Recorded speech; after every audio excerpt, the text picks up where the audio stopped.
Gutenberg's printing press was revolutionary.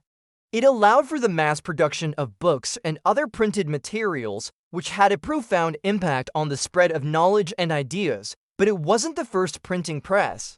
So how was it so revolutionary, and what were its effects?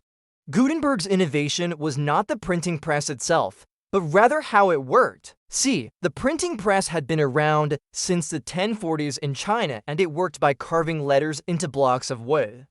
This was time-consuming, so to save time, printers would make blocks with multiple letters and then arrange them into words. This is called a matrix. Once the matrix was complete, it would be inked and pressed onto cloth or paper. This process was still very slow and laborious. What Gutenberg did was to replace the wooden letters with metal ones. This had several advantages. Metal was much more durable, so the individual letters could be used over and over again instead of carving new ones into the blocks.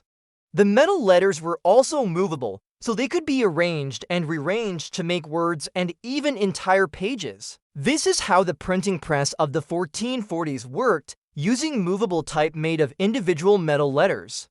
This innovation cut the time it took to print a page from hours to minutes. With this new invention, Gutenberg produced the first major work in Europe using movable type, a Latin translation of the Bible. He'd managed to print over 180 pages in less than 2 years, an incredible feat considering that the previous method would have taken nearly 4 times as long. But why is this important? Well, before Gutenberg, books were expensive to produce, so they were rare and costly. This meant that most people, especially the poor and peasants, couldn't afford to buy them. But now that books could be printed quickly and cheaply, they became more accessible to a wider audience. This led to a surge in literacy and education as more people had access to books.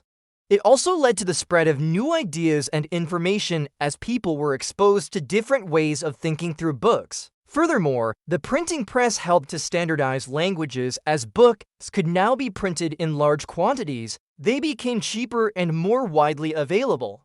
This made it easier for authors to reach a larger audience and their work to be more widely read.